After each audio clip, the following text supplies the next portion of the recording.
Hello, everyone. Welcome to the Green Effect Podcast. This is episode number 19, part 1 of 2, with Jerry Vander Eyken. He is the primary home inspector with Canadian Home Inspection Services.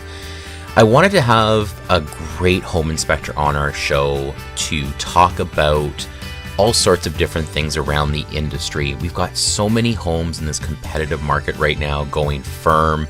We've got people buying homes without any inspection at all. And I wanted to talk to him about how his industry has changed. We're going to talk about his business. Why did he get into home inspections? We talk a little bit about family as well. He made a big change from a career in the automotive industry into right into home inspections. Like I said, we want to talk about the state of the home inspectors in the industry right now. I know there are some that are not doing home inspections anymore because not a lot of people were getting them done. Still not getting them done. He's going to talk about pre-listing inspections. This has very much changed the game. And Jerry's going to talk about what he does and what some other home inspectors are doing now to try to protect, both their partners and the actual buyers of the home. How important is it developing a relationship with your partners? We're going to talk about his amazing, I've seen it in person, his amazing bowling game. We're going to use the word amazing anyway. Common issues with home inspections. He's got a list. Jerry brought a list to the show. We're going to talk about fantastic things like termites, Kitec plumbing, asbestos, mold, all sorts of things that really home inspectors love to talk about. Without further delay, here is Jerry. Welcome to the Green Effect Podcast. Finance, life, business, and everything in between. And now, your host, Stephen Green.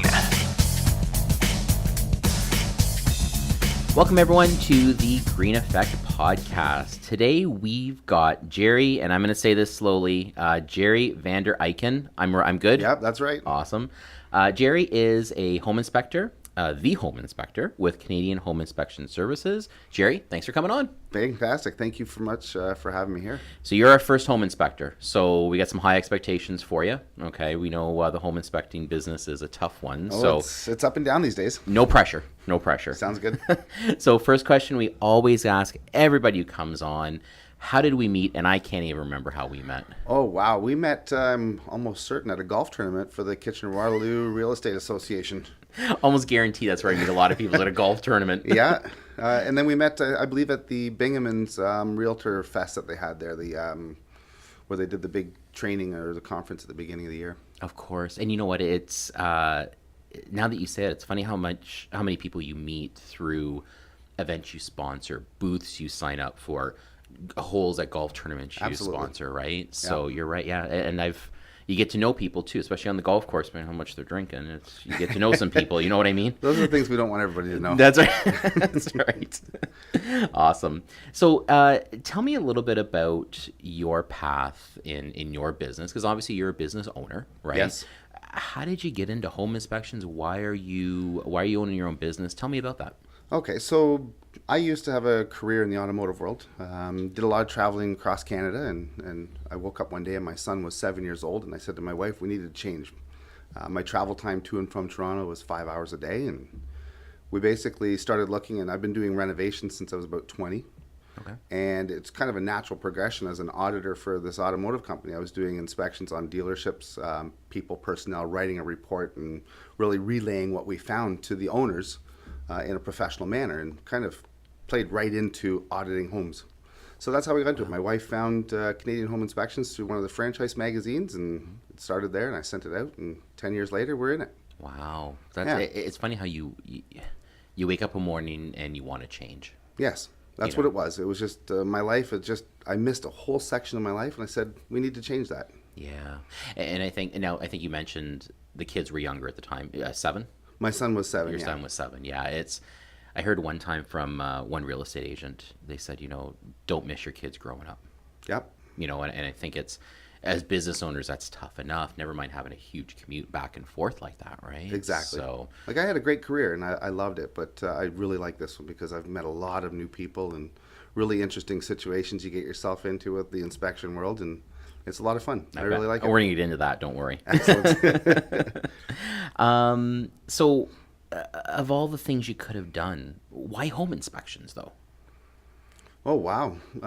Because I love homes. I love working on homes. I love doing all my own renovations. And it kind of fell right into the natural passion of the house and the inspections. Yeah. I think, and correct me if I'm wrong, there's probably a certain element of, is education the right word, of people you're working with? You know, whether it's a client that's that has hired you, right? Probably some education with, hey, you know, when I was doing it and this is what I've had when I did renovations, stuff like that, right? Yep, that definitely helps because you understand the whole home as a process, right? Because it really is from the basement all the way up to the roof. Everything kind of falls right into place. Yeah. And if there's one element out, then you expect to see it all the way for the rest of that process. Absolutely. So, you know, it's been a crazy roller coaster few years. Yes, it has. I mean, we talk about Kitchener-Waterloo, but I think in general, I think I saw one stat, and I'm probably going to butcher this a little bit, but I think in Vancouver, which might be a bad example, but I think in Vancouver, I think 5%, it was single digits of homes were actually getting inspections done. Yes. Because of the way the market was. I don't know if we're that much far off here back when it went kind of insane. So that would have been 2017. Yeah. 2017 was a hard year for the home inspection world here in Ontario, especially Kitchener-Waterloo region. From what I know, we've lost approximately 10 to 15 inspectors that 1 year alone, just because they couldn't make any money to survive, so they had to go back into previous careers. And I've seen that. You see it on LinkedIn, right? Because you're connected, and all of a sudden you see job change, or yes, congratulations, you got a new job. So, and that's part of my question. Like, so other than losing people in the industry, how else has this changed over the last few years? Oh wow! So basically, it hasn't really changed that much, other than the fact that people had to modify their processes. We're talking home inspectors themselves. Home inspectors. We ended up sitting together as a franchise group. There's not a lot of us. There's only 4. And we decided that we need to start doing and pushing more pre-listing inspections. Mm-hmm. So it was one of those things that we started to push and say, this is how we do it. And we came up with a model that worked, and it actually kept me in the business. If it wasn't for doing the pre-listing inspections, I probably wouldn't be here today myself. And that has become more popular. How is that benefiting? I mean, obviously, it's a great thing for your industry, right? Mm-hmm. How does that benefit the seller/buyer in the whole home buying process? Because now they're not doing it after the offer has been put in; they're doing it before. How does it benefit them?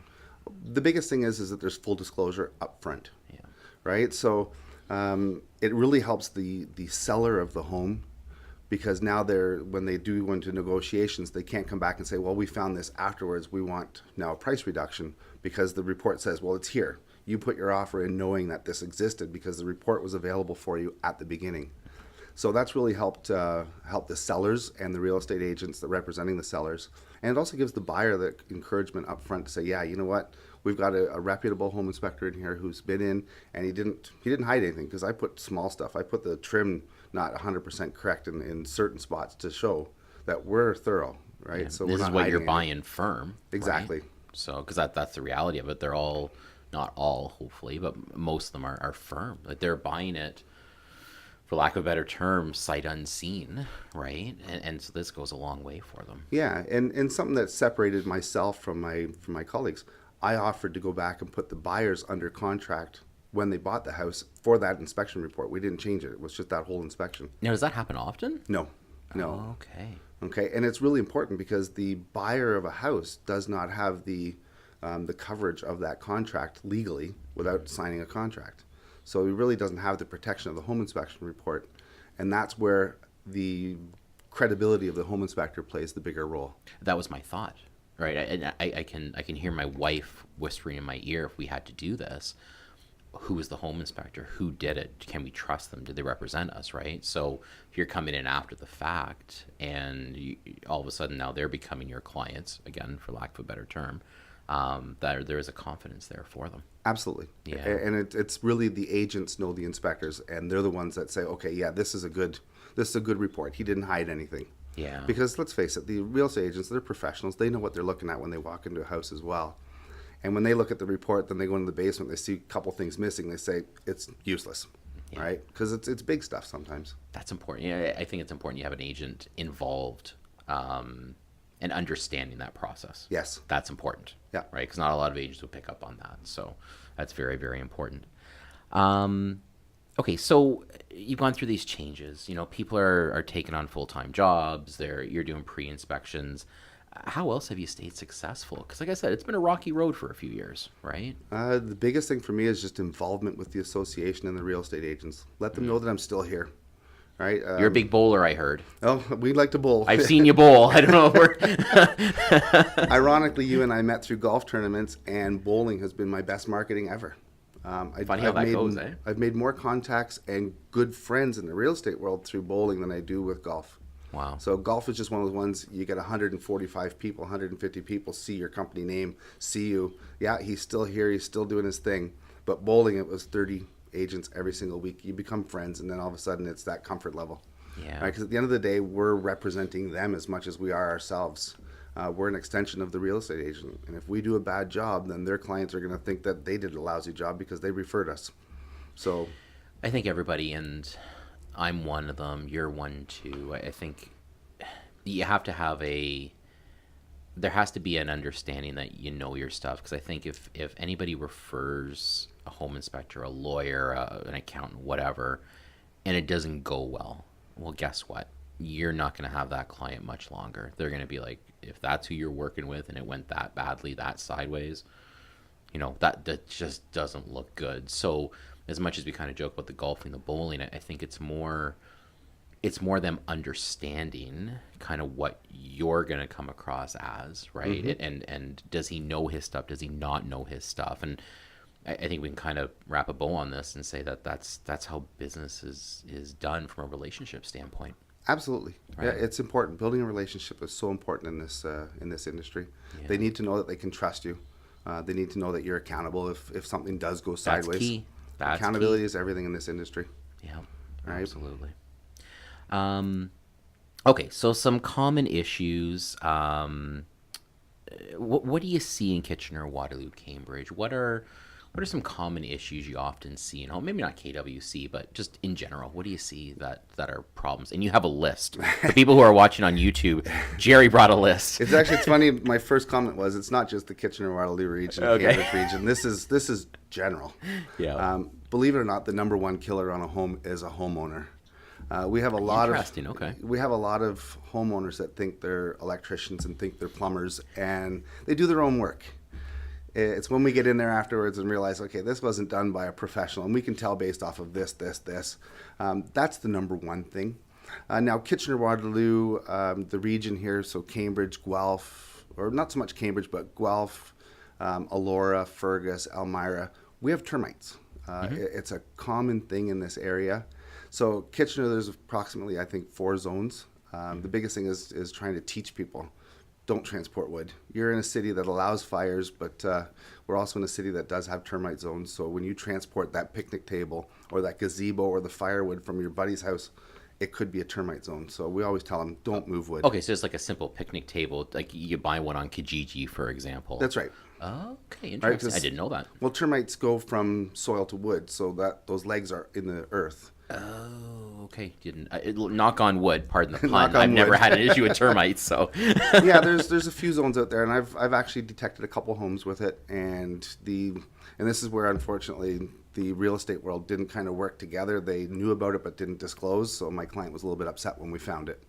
Yeah, I bet. So I bet. But that's treatable, though. It is. I mean, there's some stuff you got to do. Isn't it like every some odd years you got to tent your house or whatever? Well, there's the initial treatment today is around $5,000 depending on the size of the house, and then it's every year they come back for an inspection, and they usually treat every 3. Wow, so It is a costly endeavor, but it's definitely worth it. Okay. Well, fair enough. What else do you find? Oh, wow. So in this area here, we did have a whole strand of Kitec, and I know it's in your next things to be afraid of. Kitec plumbing really was a short span in the production phase. We have them in Waterloo. I know there's a bunch of homes in Waterloo now. We have them in Kitchener, Waterloo. They're everywhere. Certain plumbers used it. There was a class action lawsuit for it. So there are repair measures. But you just need to know about it because it does get expensive on some of the bigger houses. Yeah. When you get yourself into like a 5,000 square foot, 2-story home, you could be $11,000 to upgrade that plumbing, and you have to because it becomes an insurability issue. Yeah. So that's the one thing. Kitchener-Waterloo, we have a lot of reclaimed land, landfill sites, rivers that have been changed. Yeah. So what's the? Oh, I'm trying to Strasbourg and Ottawa. Yeah. So my wife's a native Kitchener person, so she Okay. calls that Mount Trashmore. But Yeah. I think it's now called Strasbourg Family Park. But So a lot of houses, if you go over there, you can actually see them starting to sink and tilt because everything's happening underneath, and they weren't really put onto stable ground. So people need to know what to watch out for in that area. yeah. Okay, because that's an expensive one as well. So when you get into structural issues, the cost to repair is quite expensive. Does the city or the builder take on that responsibility too, or do they sign something saying that they're buying on a landfill site? They don't even usually know, Oh, right? so unless you're a native Kitchener person like my wife, for example, you're That's not right. going to know. You wouldn't Got know. it.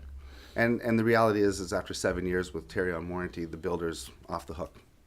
So if it starts to move in the 10th to 15th year, Which I bet you it does. usually it's I bet you it does. 7 years is the norm for when you see your grading settle because the oxygen starts to come out. So Of course. Yep. yeah, so that's what we tend to see. So there are some zones in Kitchen that you want to be careful of, and just understanding that and knowing what to watch for is really the key. Yeah, I think so too. It's funny you talk about the Kitec. It's one of those things where it's out there. They have to disclose, right? And I think banks, like insurance companies, they're always nervous about it. There's ways to work around it, obviously, right? But it Yep. is definitely that there's I don't know whether or not it's a valid stigma or not, but it's there, right? It's something that people look at. So, no. What about knob and tube? That's around still, no? Oh yeah, there's still houses. The older communities, like if you go to the East Ward and stuff like that, where the houses were built early 1900s. Those are the ones that definitely you're still going to get the occasional knob and tube home. Now, is that unsafe? Actually, it's not, but it is. So it's kind of so under the Electrical Safety Authority's guidelines, which is the ESA, knob and tube is still a safe product and still fine to leave in a house. The problem is it does come down to your insurability aspect.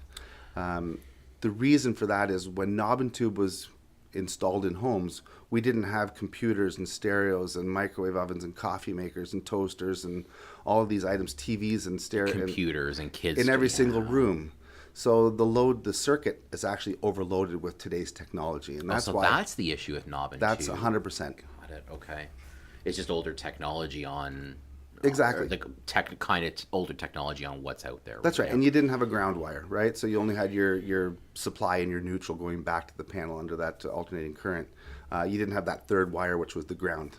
So you lose that safety.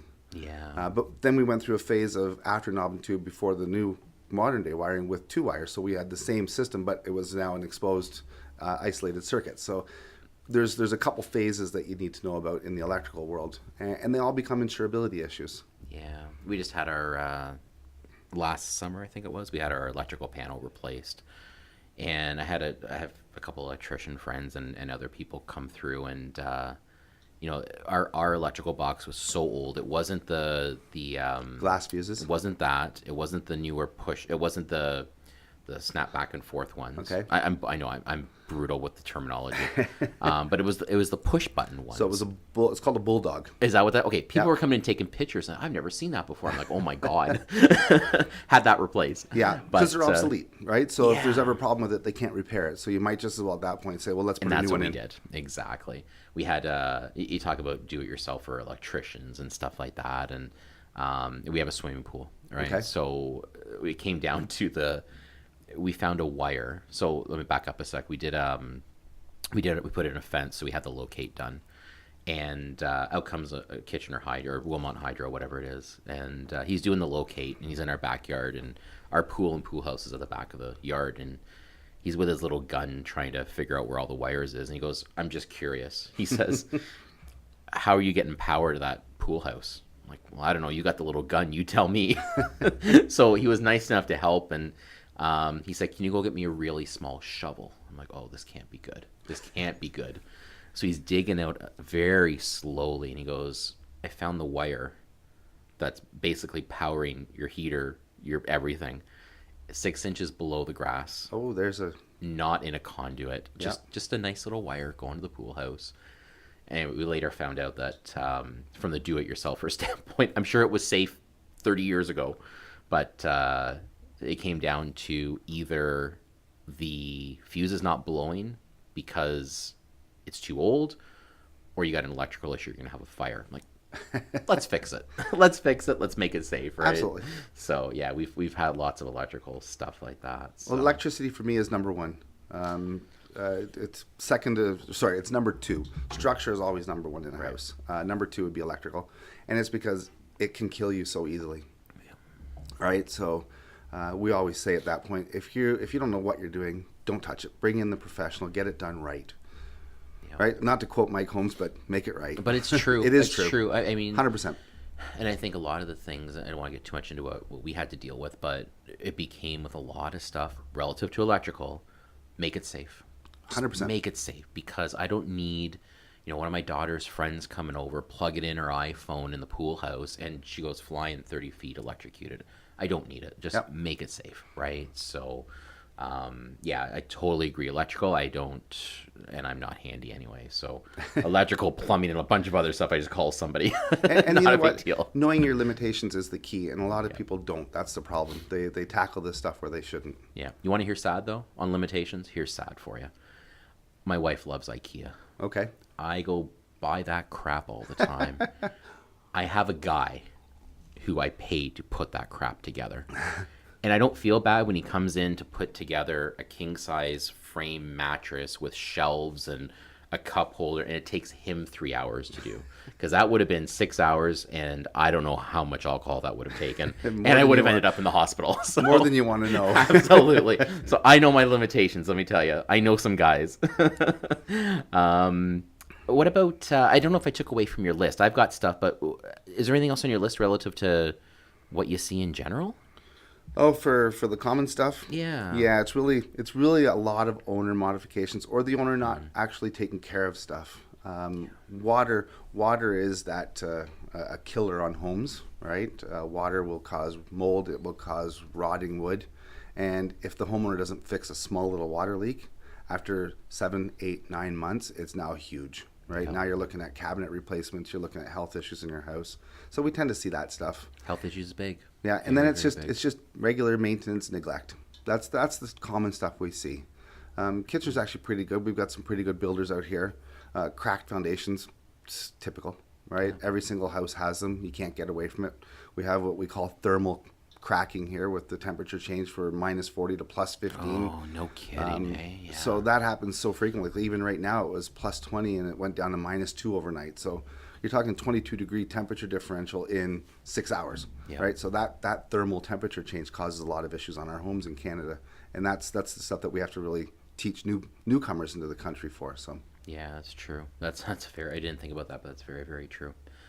Okay, so tell me about asbestos and mold. So, as you know, I do mortgages, I see home inspections, and some things, lenders will freak out about, some things they don't. I had one on not an inspection, on an appraisal. I had one appraisal come back, and of course, appraisers love taking pictures, man. They love taking pictures, and the bank loves looking at them. And, there's maybe a little bit of mold on the windowsill, clearly from moisture, right? Yep. Bank asked 50,000 questions. What is the deal with asbestos and mold? Just tell me about this. What do we need to worry about? What's the deal with it? So the biggest issue today with asbestos and mold is the fact that our houses are getting so airtight, we don't get fresh air. Interesting problem to have, right? Yeah. Believe it or not, new homes have more mold in the basement than older homes. Older homes, once you start replacing windows and start sealing up the exterior, now we create that mold in basements. It's really a catch-22. Wow, okay, interesting stuff, okay. Okay, so mold is a result of humidity. You get humidity or condensation with two different temperatures meeting at the same point. Mm-hmm. Okay, so a vapor barrier in your house is to stop humidity from going and meeting outside of the wall. Okay. So what happens is the heat goes through the drywall, hits the vapor barrier, and now that's the cold side, so it condenses. So we get a slight layer of mildew formation on drywall, especially in basements. Older houses used to have air movement because the windows leaked and the foundation had openings and stuff like that. So we used to get fresh air always and get a good air exchange. Today we don't. So we actually have more mildew situations in newer homes as a result. So am I hearing then it's a good idea to open your windows once in a while to Yep. let some air move? Right? Absolutely. And winter is that time, right? Because your houses, everybody wants it closed up. And that's why a lot of houses today are having what we call an HRV, a heat recovery ventilation system installed at new. What that does is it always exchanges the air from outside to inside, so you get fresh air movement through your house to try and keep that house dry and to a point where you're not getting that issue. Didn't know that was a thing. Yeah, Wow. it's an HRV. They My work wife's not extremely listening well. to this because my wife loves that kind of thing and she's into air quality. I hope she's not listening. Go on. How much is that going to set me back for? They're not that expensive to have installed, as long as you've got the space in your room. A couple $1,000 and you're in good shape. Okay. Right? It really does make a big difference in the wintertime. Because we have an older home. And again, I know this podcast is not about me, but unfortunately now you're hitting on some things that impact my home. Yeah. I mean, our home is 1970, well built, right? No issues at all. But stuff like that starts to happen. I can see that absolutely. Absolutely. My house is 1973. So, Okay. So you know what I'm talking about then. Yeah, same thing. Yeah. But 1973, we used to have some fresh airflow through them because they didn't have the greatest of products, right? As we upgrade them now, that's when we're creating our issues. So mold and asbestos, they're two different topics, but they have the same type of implications. You get health risks from them. Today, it's because again that house is so airtight that we're actually the likelihood of ingesting asbestos fibers increases. Okay. The hard part about asbestos is there's no law that says it has to be removed from a house. And if it's not disrupted, it's okay. Quote, okay. Yeah, quote Right. unquote, right? Yeah. Depends on who you talk to. Right, of course. Okay, and this is where now I referenced Mike Holmes a little bit earlier. The TV world, they've really made an impact on this because they've made people aware of it, and they've actually put fear into people, right? That, oh, my house has asbestos, I'm going to die, I need it out. And that's not 100% true, but it does increase your potential. Okay, like there's Libby, Montana mines. It would be one in general. That's the big one out of the States. There are people that have worked in those mines their entire life and don't have lung cancer. And yet there are people that have walked past it and have gotten lung cancer. Wow. So it doesn't affect everybody the same way. Yeah. Believe it or not, Quebec, they just shut down the asbestos mine last year. Really? Yeah, we were Canada was the number one producer of products for houses with asbestos, even though it's been illegal to use since 1984 here. Wow. That's crazy. Yeah. I had no idea. Yeah, so any house built prior to 1984, your likelihood that there's going to be a little bit of asbestos in it. So flooring? Flooring, walls, popcorn ceilings. Okay, popcorn ceilings. We want to get rid of those. That might help. But if someone takes off their popcorn ceiling in the careful. type of age of home that you and I have. Through the 70s, yeah. The likelihood is that there is an asbestos product in that, and they really should have it tested first so that they know, because if you scrape it dry, you're making an airborne product. Yeah, exactly. Okay. Floors, walls, ceilings. Yeah. What else is left? So older houses, it was around ductwork. We used to have it around the ductwork. Insulation around the ductwork? Is Yeah. that what that is? Okay. Yeah.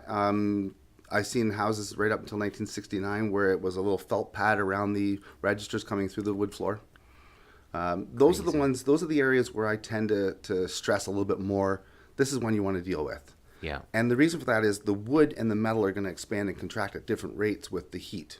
Yeah. So as they expand and contract, they sometimes can scrape that asbestos free, and then you blow it into your bedroom. Of course. Right? And especially if you've got a newborn baby and they're sleeping 80% of their life in that room, Yeah. and it's always expanding, then you could increase that potential risk on your child. And nobody ever wants that risk.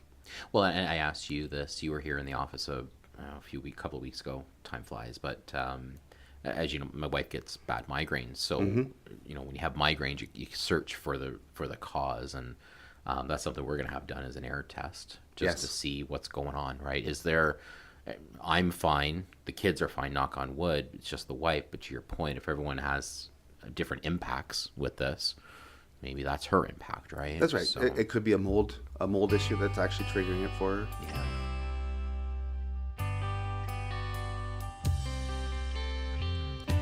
And there is part 1 of 2 with Jerry Vander Eyken. Thanks for listening. Don't forget to tune in to part 2. Coming out soon, we're going to be talking about radon gas and testing, pools, septic systems, wood-burning appliances and fireplaces. Do not paint your fireplace. His funniest business story, how he makes people cry. How are home inspectors governed? His opinion on possible legislation for mandatory home inspections. Mike Holmes, good or bad for the industry? And his top 5 list, which is a really good one. You can always follow me on Facebook and Twitter. RBC Stephen Green are the handles for both, and we'll talk to you next time. Thank you for listening to the Green Effect Podcast. Subscribe to this podcast on iTunes or Google Play so you catch the next episode. And don't forget to leave a review. Much appreciated.